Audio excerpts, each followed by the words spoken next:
Meus amados irmãos, a paz do Senhor, estamos de posse de mais uma lição, a lição 8, que tem como título Edificado sobre o fundamento dos apóstolos e dos profetas. Essa lição está dividida em 3 tópicos. Tem o texto áureo, edificado sobre o fundamento dos apóstolos e dos profetas, de que Cristo é o principal pedra de esquina, conforme Efésios capítulo 2, versículo 20.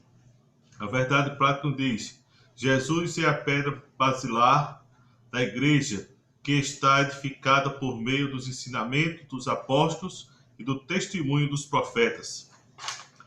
A nossa leitura bíblica clássica ela está em 2 tempos. Está em Éfeso 2, capítulo 2, versículo 20 a 22, e Mateus capítulo 7, versículo 24 ao versículo 27.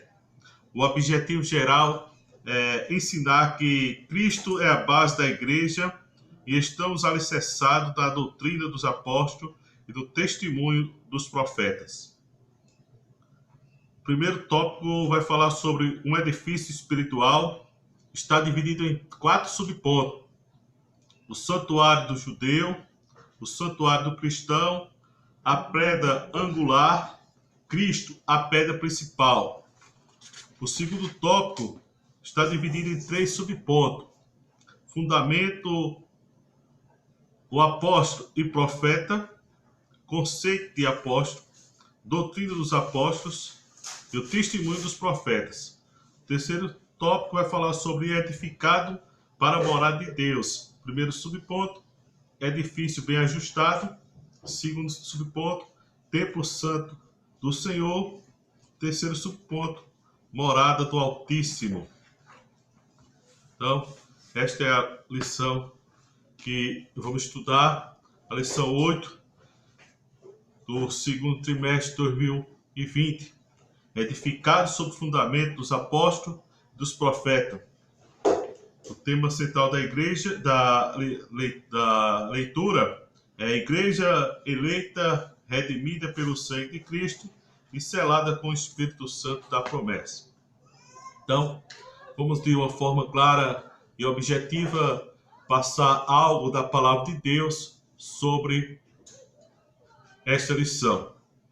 Então, essa lição, nós sabemos que dando continuidade ao estudo da carta de Paulo aos Éfesos, estudaremos hoje Éfeso 2, 19 a 20. Igreja edificada sobre Cristo e a sua doutrina. Como cidadão dos santos e família de Deus, na sequência do estudo da carta Paulo aos Efésios, prosseguiu na apresentação que o apóstolo faz ao seu destinatário, a respeito deste povo que se formou com a obra salvífica de nosso Senhor e Salvador Jesus Cristo. Depois de ter aguçado a grata memória dos Éfesos, a fim de que eles dessem devido valor à sua salvação, pela qual vinha se tornando um novo homem, conforme Efésios capítulo 2, versículo 15, obter a reconciliação por meio de Cristo e do seu sacrifício vicário, conforme Éfesos capítulo 2, versículo 16, e consequência, passando a ser parte integrante do povo de Deus, conforme Efésios 2, 4, o apóstolo passa a trazer ao conhecimento do seu leitor como é a estrutura deste povo, que tinha acesso ao Pai em um mesmo Espírito que aproximou de Deus pelo sangue de Cristo. Por terem agora acesso ao Pai e não estarem mais longe de Deus, tendo assim reconstituída a amizade com Deus, este novo homem, este novo povo, não era mais estrangeiro, mas concidadão dos santos. Os gentios era antes estranho ao conceito da promessa, ou seja, era estrangeiro, pessoas mantidas à margem da lei, do governo, dos direitos, de tudo que significava o modo de viver, de acordo com os parâmetros principal estabelecido pelo Criador. Para bem compreender esta descrição, faz preciso utilizar-se do conceito da nação tal como expressa pelos ensinos tradicionais da geografia e de outras áreas da ciência humana. Nação é o conjunto de pessoas que compartilha de uma mesma cultura, ou seja, de uma mesma maneira de viver, tendo o mesmo costume, a mesma língua, os mesmos hábitos e as mesmas leis e tradições. A nação surgiu do episódio da Torre de Babel, quando a comunidade única pós-diluviana foi desfeita ao se rebelar contra Deus, confundindo as línguas, assim, impedindo a comunicação, fez com que cada grupo que podia se comunicar se separasse dos demais e se espalhasse sobre a face da terra criada, cada um seus próprios hábitos, costumes, tradições e leis, conforme o local que ocupava, aí ali sobreviveu.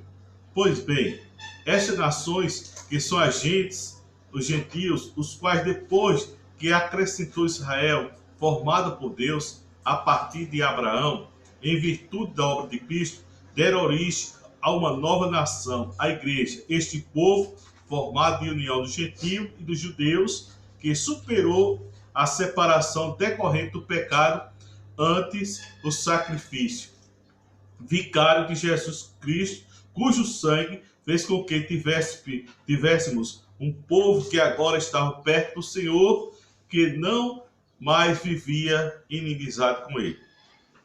O primeiro elemento dispensável para o surgimento de uma nação é o elemento humano, ou seja, não é possível falar-se em nação se não houver pessoa. Paulo mostra que a nação chamada igreja tem como primeiro elemento o homem, criado em Cristo mesmo, conforme Efésios 2:15. Este novo homem e a nova criatura, conforme 2 Coríntios capítulo 5, versículo 17, Gálatas 6:15, ele foi criado em Cristo mesmo, ou seja, é obra exclusiva do perdão dos pecados, operado pela fé em Jesus. Na sua obra salvífica, em seu sacrifício, esta nova criação resulta da remissão feita pelo derramamento de sangue de Jesus Cristo na cruz do Calvário, conforme Hebreus capítulo 9 e o versículo 12. Pois quando cremos em Cristo e no seu sacrifício, somos gerados de novo pela semente incorruptível, que é a sua palavra, conforme Romanos capítulo 10, versículo 17, 1 Pedro capítulo 1 e o versículo 23. O segundo elemento da nação é a comunhão, ou seja, o fato de as pessoas compartilharem de uma mesma maneira de vida comum, ou seja, vivendo todos do mesmo jeito, tendo a mesma língua, os mesmos costumes, os mesmos hábitos, as mesmas tradições, e é por isso que quem comunga destes mesmos modos de vida é estranho, é estrangeiro. Os integrantes da nação igreja têm comunhão com Deus e com seus connacionais, todos pelo sangue de Cristo. Aproximou-se de Deus, passando a participar da sua natureza, tendo acesso às suas promessas, porque escaparam da corrupção que há no mundo pela concupiscência, conforme 2 Pedro 2 e o versículo 4.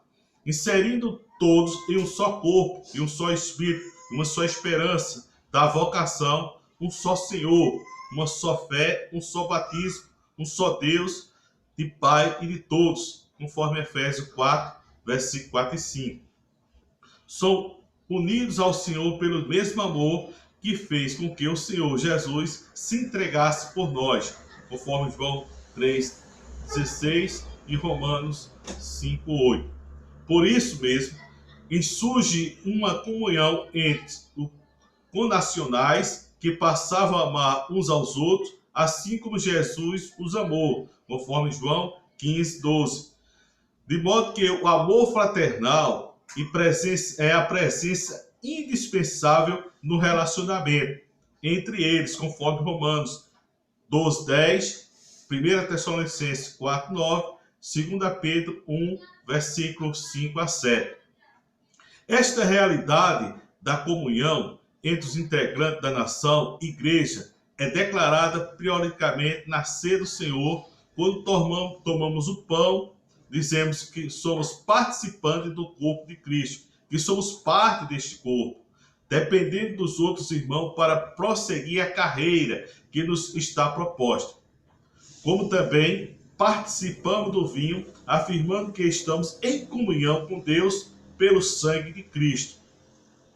Não é por acaso, pois que um dos elementos que Lucas faz questão de distinguir na igreja primitiva era a presença da comunhão, conforme Atos capítulo 2, versículo 42 e 44.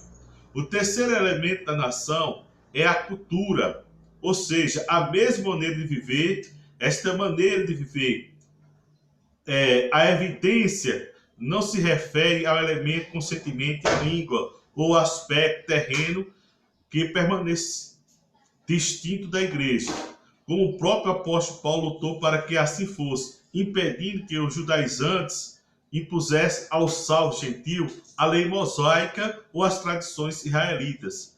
O próprio Espírito Santo orientou a igreja nesse sentido, conforme está em Atos capítulo 15, versículo 28 e o versículo 29. No entanto, a nação deve limitar ao seu Salvador, conforme 1 Coríntios 4, 15, 16, 11, 1, Hebreus 13, 7.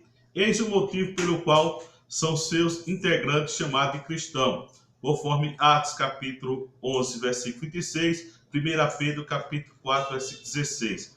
A palavra cujo significado é de parecido com Cristo, pequeno Cristo, temos em referência da vida. Temos um modelo, exemplo a seguir, conforme Pedro fala em 1 Pedro capítulo 2, versículo 21.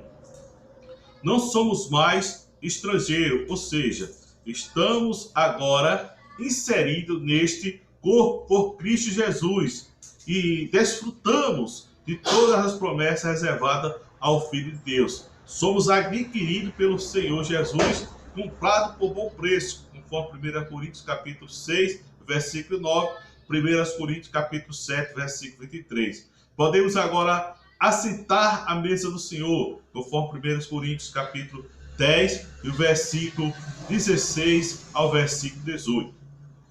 O estrangeiro fica alheio ao que é da nação.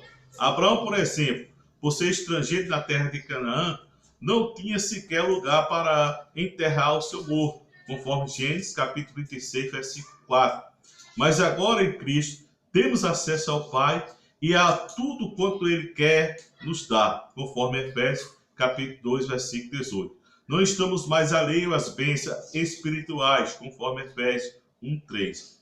Além de estrangeiro também, nós também não somos mais forasteiros. Forasteiro sempre está relacionado ao estrangeiro ou ao estranho, conforme o texto bíblico de Levítico capítulo 25 e o versículo 45, Isaías capítulo 5 e o versículo 17, Lamentações capítulo 5, versículo 2, também 1 Pedro capítulo 2, versículo 11. Tendo, pois, participante do mesmo significado, é aquele que está do lado de fora e que vem de fora.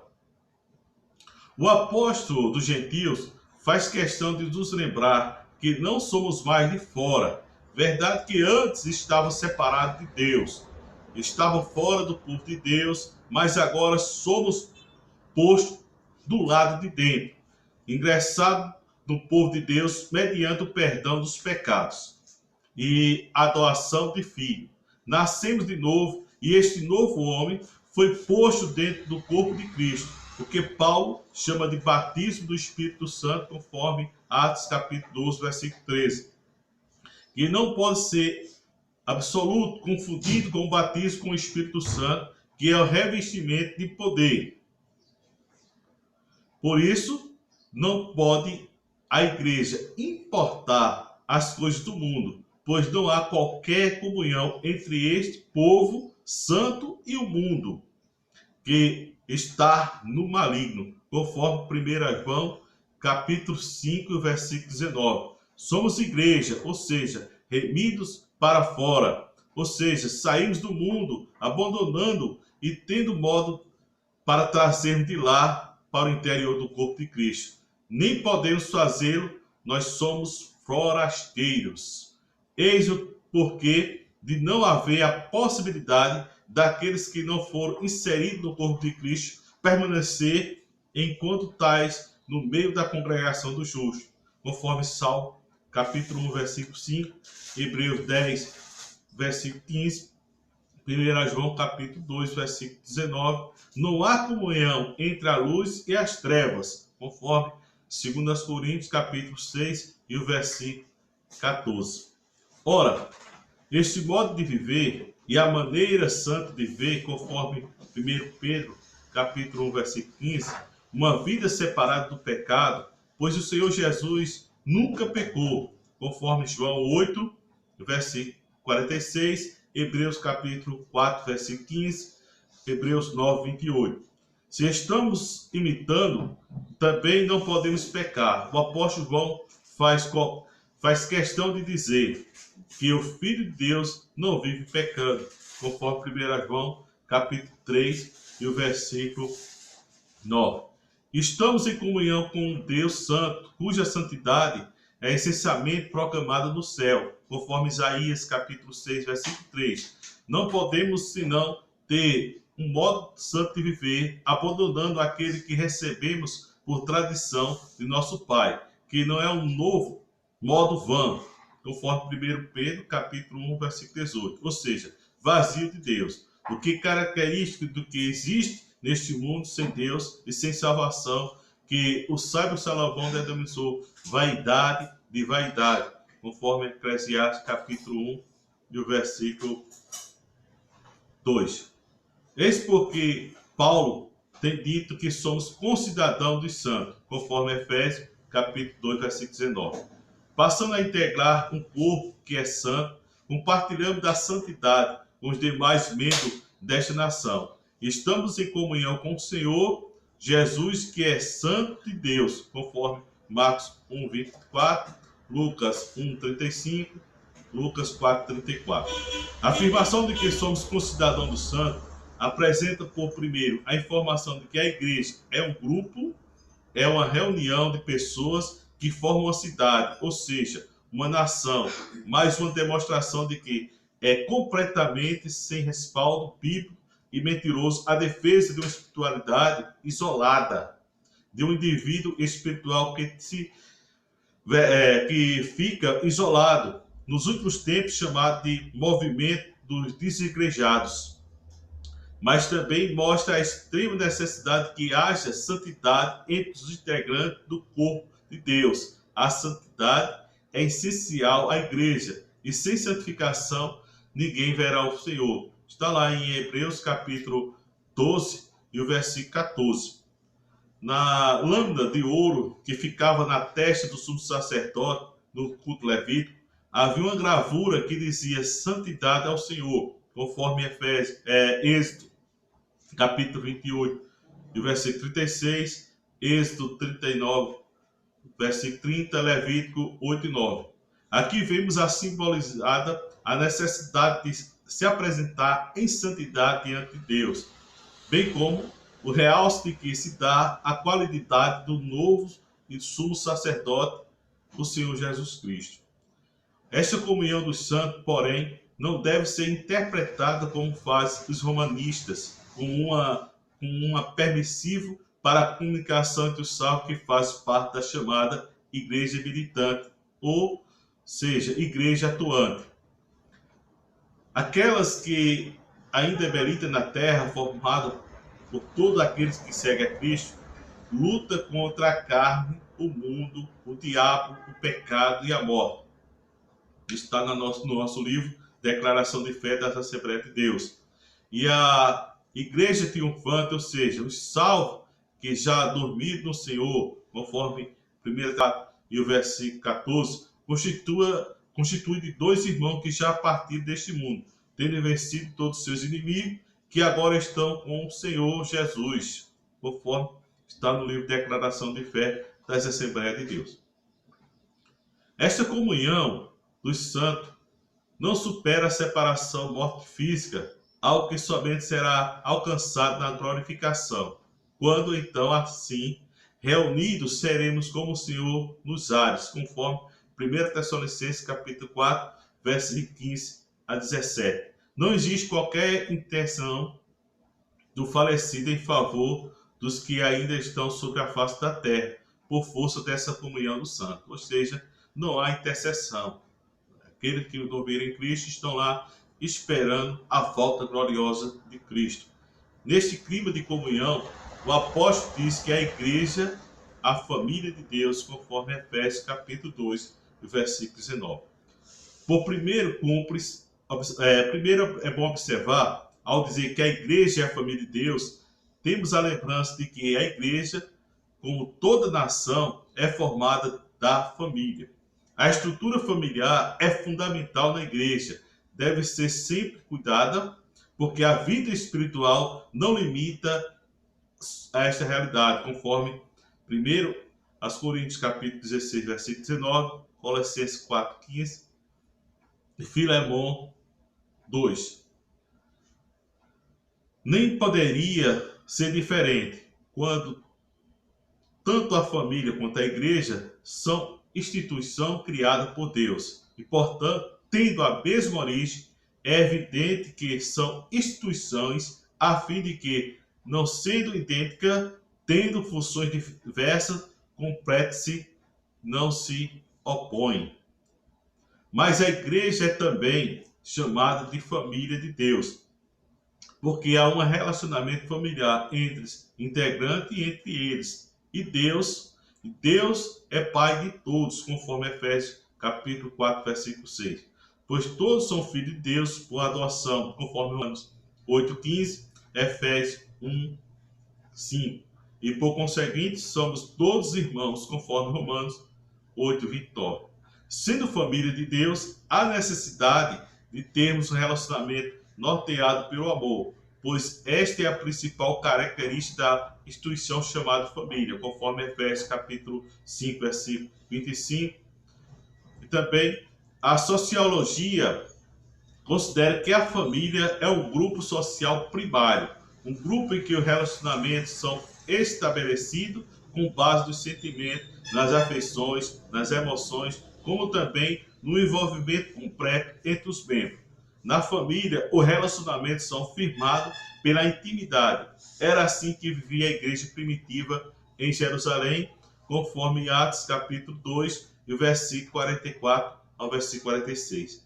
Nos dias de Nordemos, vemos que distante estão muitos deste modelo bíblico.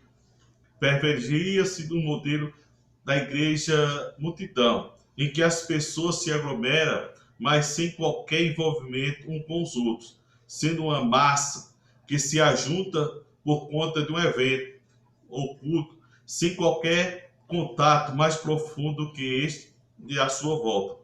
Ou então, um modelo de igreja imprensa, que se tem somente uma organização de trabalho, onde há ênfase, metas e objetivos, sem qualquer envolvimento entre as pessoas, tanto de um lado, tanto como do outro. Casos são a confrontação do modelo bíblico, que é a família de Deus, ou seja, totalmente diferente, totalmente longe do modelo criado por Deus, né? A igreja edificada. Podemos falar e dizer que o apóstolo não descreve apenas a condição deste povo de Deus, seja em relação ao mundo, seja em relação a Deus, seja em relação aos demais salvos. Faz questão também de mostrar a estrutura deste povo, agora comprado, não mais com um corpo, mas um edifício, e um edifício formado em Cristo Jesus. A utilização desta analogia não era estranha aos discípulos. O próprio Senhor Jesus, ao revelar o ministério da igreja em Cesareia de Filipe, fez-nos utilizando desta figura, ao dizer: edificando a sua igreja, conforme Mateus capítulo 16 e o versículo 19. Ao dizer que a igreja é um edifício, Paulo fez questão de dizer que a principal pedra de esquina é o Senhor Jesus. E ela é a pedra fundamental, o fundamento da igreja, conforme Mateus 16, 18, 1 Coríntios 3, 11, 2 Pedro 1, 4 e 6. Aos Coríntios, Paulo havia dito que Jesus é o fundamento, que não há outro, conforme 1 Coríntios 3, 11. A expressão afasta totalmente a interpretação equivocada. Novamente, os romanistas de que a pedra mencionada em Mateus capítulo 16, versículo 18, é Pedro, uma das passagens que se procura constituir a doutrina do papado. O próprio Pedro diz que a pedra é Cristo, conforme 1 Pedro capítulo 2, versículo 4 e 6. O que é confirmado por Paulo. A igreja tem seu fundamento em Cristo, e o Senhor Jesus Cristo, que é a base da igreja. Foi por seu amor provado na cruz que podemos fazer parte deste povo. A igreja é o seu corpo. Cristo foi recusado pelo mundo, pelo gentio, pelos judeus, mas justamente porque nós o aceitamos, nele cremos, fazemos parte da igreja, razão pela qual ele é o fundamento, o alicerce de toda a vida espiritual de todos os cidadãos do santo e da família de Deus. Outro ponto importante a ser salientar quando Jesus é denominado pedra de esquiva ou pedra angular. Ora, a pedra angular era a pedra fundamental utilizada nas antigas construções, caracterizada por ser a primeira a ser assentada na esquina do edifício, formando um ângulo reto entre duas paredes. A partir daquela pedra angular, era definida as colocações das outras pedras, alinhando toda a construção. A pedra angular é o elemento essencial que dá existência àquilo que se chama de fundamento da construção. Atualmente, a pedra angular seria semelhante ao alicerce dos prédios contemporâneos. Assim, podemos denominar o Senhor, o apóstolo mostra claramente que Jesus é a parte de toda a construção da igreja. Toda a sua edificação, as duas, que é ele e o fundamento da igreja, a sua base, o seu alicerce, a três que ele mantém unido a todos os demais elementos da edificação, pois todos, como diz João Crisófilo, né, é Cristo que retém toda a união, porque a pedra angular que une as paredes e as fundações. Também podemos ver também que se Cristo é o fundamento, é a principal pedra de esquina, não há como fazer parte da igreja e não ser base da Bíblia Sagrada, pois as Escrituras são as testemunhas de Jesus, conforme João 5,39. Não tem a menor possibilidade de se pertencer à igreja e não ter a Bíblia como única regra de fé e prática. Como diz a palavra de Deus, na inspiração divina verbal plenária da Bíblia Sagrada, única regra infalível de fé e prática para a vida e caráter cristão.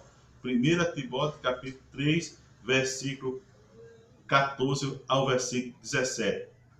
Como temos o desprezo ou desprezado das escrituras da vida de alguém ou de um grupo de pessoas, os sedizentes cristãos, saibamos que tais pessoas estão a demonstrar que não pertencem ao povo de Deus. São os falsos irmãos ou então esses irmãos que estão em direção à apostasia. A edificação se dá sob o fundamento dos apóstolos, dos profetas, entendida em fundamento como a própria Escritura, que são escritos dos apóstolos, Novo Testamento, dos profetas, Antigo Testamento. Lucas, ao escrever a igreja primitiva, diz que se tratava de um grupo que perseverava na doutrina dos apóstolos, conforme Atos capítulo 2, versículo 42, que nada mais é que ensino de Jesus que o ensino que se encontra revelado na Bíblia Sagrada. Não é possível termos crescimento espiritual, termos edificado, termos crescimento na igreja.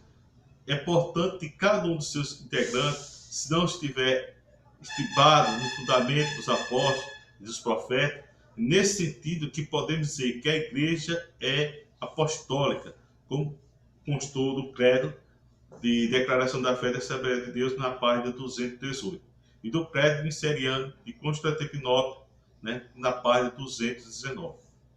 A igreja é apostólica porque segue a doutrina dos apóstolos, ou seja, segue os ensinamentos de Cristo, ensinando Jesus transmitiu aos apóstolos, e ele, aos que creem na pregação do Evangelho, ensinou que passasse de geração em geração constante das Escrituras Sagradas, que são compreendidas por nós pela ação do Espírito Santo, que nos ensina, conforme está em João capítulo 14 e o versículo 26, que nos guia em toda a verdade, que é a palavra, conforme João capítulo 17, versículo 17 e João 16, versículo 13. E nos faz lembrar de tudo quando Cristo disse, João capítulo 14, versículo 26. Por isso mesmo, não temos o menor cabimento que hoje, sem entendimento, é dito como igreja apostólica, ou seja, uma igreja que crê na existência do apóstolo verdadeiro, intermediário entre Cristo e o povo de Deus, suporta autoridades sobre as quais devem os fiéis se abrigar sobre uma cobertura. Paulo mostra claramente que nada disso tem sido vinculado em nossos dias, tem qualquer respaldo bíblico. Jesus que nos salva e com ele que mantemos comunhão, tendo acesso ao Pai, ao mesmo Espírito, não havendo qualquer intermediário neste relacionamento. Fujamos desse comportamento que nada mais é que falsificação da palavra de Deus, conforme 2 Coríntios capítulo 2, versículo 17, 2 Coríntios capítulo 4 e o versículo 2. Deixando de lado essa apologista, um outro entendimento é possível a respeito do fundamento dos apóstolos, dos profetas, qual seja o da própria evolução da obra de Deus, da própria evangelização, como o apóstolo mostra ainda nesta epístola. Cristo constituiu dois ministérios verdadeiros, homens bons na igreja, querendo o aperfeiçoamento dos santos. São os 5 dons: apóstolo, profeta, evangelista, pastores, doutores ou mestre, conforme Efésios capítulo 4, versículo 11. A igreja estabeleceu um determinado lugar na face da terra, sob a ação destes ministros. Tudo se inicia com o apóstolo, aquele que é enviado para dar início à igreja em um determinado lugar, desbravador, missionário, o apóstolo do Espírito Santo, aquela localidade, como bem ensina o pastor da palavra de Deus, né? Nós somos ensinados pelos nossos pastores. Em seguida, o apóstolo, temos a chegada do profeta, como vemos na igreja primitiva, tanto em Jerusalém, conforme Atos 11, versículo 27, quanto em Antioquia, Atos 13, versículo 1, o qual vinha trazer mensagem de Deus, expor a palavra de Deus, completando assim um trabalho apostólico para então devidamente evangelizado os que são ganhos por Cristo. Passa ele passar a evangelizar, seguindo então a figura do evangelista e em seguida a figura do pastor, que será aquele que apacenta o povo reunido pelo trabalho apostólico, pastor que será devidamente auxiliado pelo mestre ou doutor, completando-se assim o círculo dado-se por implantar mais uma igreja local. Vemos, pois, que o fundamento dos apóstolos profetas também representa a evangelização que deve a igreja fazer por todo o mundo, e toda a criatura, consoante ao mandamento do Senhor, conforme Mateus capítulo 20, versículo 18 e 19, Marcos 16, 15, Lucas 24, 46 e 47, João 20, versículo 21, uma evangelização baseada na pregação de Cristo e Cristo crucificado, conforme Atos 8, 5, 1 Coríntios capítulo 23, 24, 2 Coríntios 4, 5 e Filipenses 1, 15. Eis a mensagem que deve ter transmitido à igreja, o genuíno povo de Deus, um povo que tenha outro anúncio que não o fundamento dos apóstolos e profetas, não pode ser chamado de igreja. Lamentavelmente, são muitos que dizem cristão, então na atualidade traz mensagens que não têm que ver com o evangelho de nosso Senhor Jesus Cristo. Fala de autoajuda, como tem algo que fala de várias maneiras, pega a palavra de várias coisas, prosperidade financeira, saúde física, de tudo, mas esquece o principal, que é pregar o evangelho da salvação, salvação de pessoa através de Cristo. Nós temos que vigiar, amados irmãos. Não podemos dar crédito a essas mensagens. Nós temos que reconhecer que só a verdade baseada na palavra dos profetas, dos apóstolos e da Bíblia Sagrada nos leva a Cristo Jesus.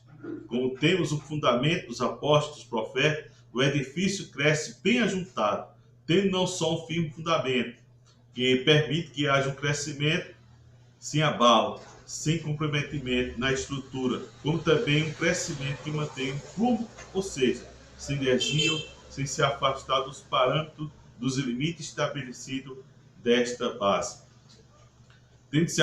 Tendo aqui outro elemento da nação, que é o governo, que sempre está presente, já que há nações que estão sob o governo de outros, carece de independência política. No entanto, as nações, via de regra, têm governo, ainda que um governo que não seja autônomo, como era o caso, por exemplo, dos judeus dos dias de Jesus, em que, apesar de estarem sob o domínio romano, tinha um governo restrito, exercido pelo Sinédrio, notadamente nas questões religiosas.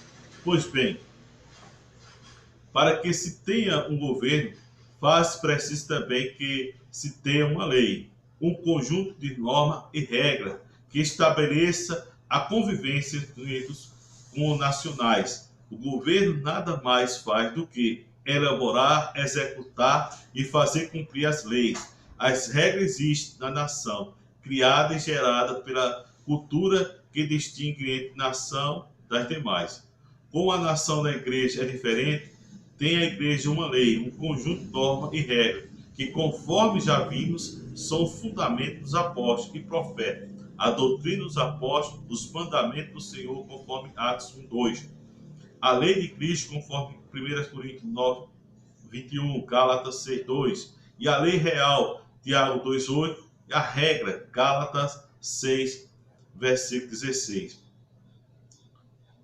Nós podemos também dizer que esta lei de Cristo é muito mais profunda que a lei estabelecida pelas diferentes nações, como também a lei divina dada a Israel, mas, de certo ponto, distorcida pelos judeus na interpretação que lhe deu, como bem afirma a declaração de fé da Assembleia de Deus. Sua grandeza, a grandeza da lei, observa que a nossa grandeza, porém, vai além de tudo isso, pois nela Deus esboça o plano da redenção humana em Cristo.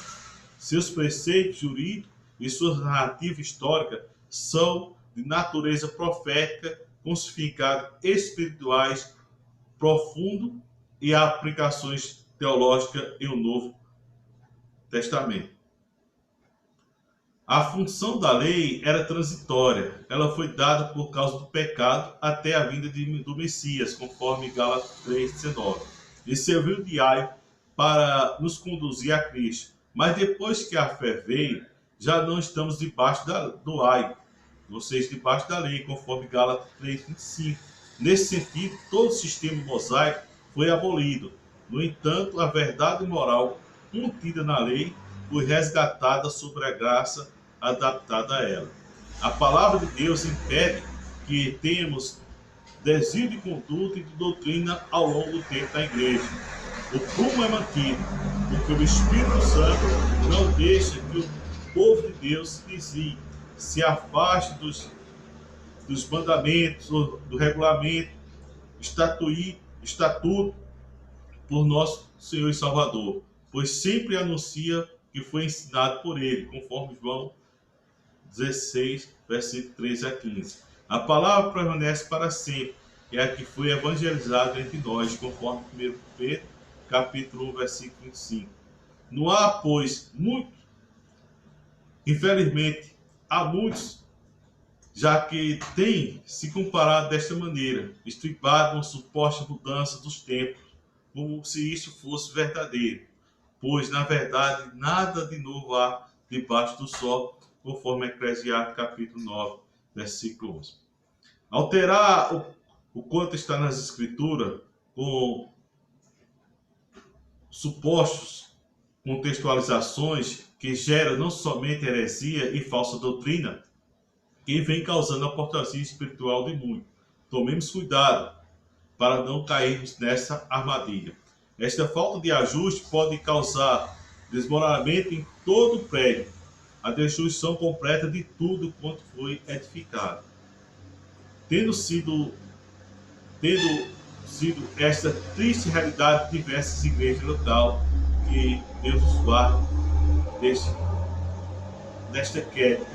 Muita igreja tem caído, muita igreja tem acontecido várias coisas, vários escândalos que têm abalado a estrutura, mas que possamos estar firmados ainda na pedra angular que é Cristo. O bom ajuste da edificação tem uma finalidade precípua, segundo o apóstolo, o crescimento para o templo santo do Senhor, conforme Efésios 2:21. Somente seremos cristãos se crescemos como o santo do Senhor. Jesus era o templo, tanto que disse aos judeus que, se ele o derrubasse em 3 dias, ele o reedificaria, conforme João capítulo 19, versículo 21. A igreja, corpo de Cristo, este templo santo do Senhor é nós, como casa de Deus que somos. Hebreus 3, 6. Assim temos que crescer, e isso somente se dará se tiver firmado na palavra de Deus, se cumprir, pois, a palavra que nos foi santificada, conforme João 17, 17, que nos limpa, conforme João 15, 3, que nos purifica, conforme o Salmo 119, versículo 9, Provérbio 6 e o versículo 6. A forma desta edificação será descrita por Paulo mais adiante na epístola, quando falará do governo da igreja, tendo Cristo como a cabeça e seu ministro, apóstolo, profeta, evangelista, pastores e doutores, como aqueles incumbidos de promover o aperfeiçoamento do santo para a obra do ministério, para a edificação do corpo de Cristo, conforme Efésios capítulo 11 e o versículo Efésios capítulo 4, versículo 11 e versículo 12. O governo da nação chamada de Israel, que está na mão do Senhor Jesus, que é a cabeça do corpo. Conforme Efésios capítulo 1, versículo 16 e Efésios 5:3, não só faz a lei, como também executa e a faz cumprir. Se somos concidadãos santos, se nós não somos estrangeiros nem forasteiros, logicamente estamos debaixo desta lei, devemos cumprir integralmente. Quando nos tornamos templo do Senhor, por meio da palavra de Deus, passamos a ser habitação do Senhor, pois o templo nada mais é que a habitação de Deus. Eis o motivo pelo qual é dito que passamos a ser morada de Deus no Espírito, conforme Efésios capítulo 2 e o versículo 22. Para ser morada de Deus no Espírito, fez absolutamente que guardasse a palavra de Deus. O Senhor Jesus diz que Ele é o Pai, somente vê até nós se guardamos a sua palavra, conforme João capítulo 14, versículo 21 e 23. Provando assim que o amamos, o amor de Deus manifestado em Cristo, sendo acolhido por nós ao crermos. Nele torna-se o amor, conforme João 1 1 João capítulo 4, versículo 19. Em consequência, passamos a ser morada de Deus no Espírito. Quando nos tornamos morada de Deus no Espírito, não mais vivemos mais Cristo que vive em nós, conforme Gálatas capítulo 2, versículo 20. E passamos a glorificar o Senhor, cuja glória será referida através de nós, conforme 2 Coríntios capítulo 3, versículo 18. Quando nos tornamos morada de Deus no Espírito, somos um com Cristo. Deste modo, teremos condições de ser instrumento para que os homens glorifiquem ao Senhor Pai, conforme Mateus capítulo 5, versículo 16. E creio que Cristo foi enviado de Deus ao mundo, conforme João 17, versículo 21. Em outras palavras, fazendo com que a nossa vida seja o anúncio do Evangelho. Temos sido morada de Deus no Espírito.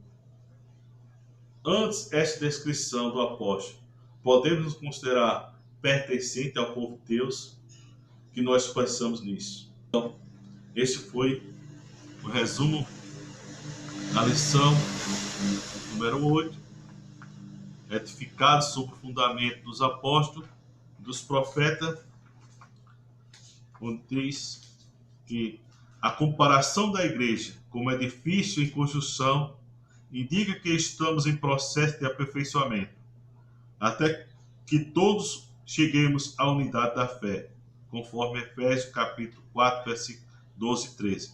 A pedra angular, que é o próprio Cristo, não pode ser substituída. A doutrina dos apóstolos, o testemunho dos profetas, não pode ser revogado. Que Deus abençoe os amados irmãos. Amados irmãos, compartilhe com os demais amados irmãos os estudos, inscreva lá no canal. E na próxima semana estaremos trazendo a 9ª lição, se Jesus não voltar para juntar a igreja. Que Deus abençoe os amados irmãos.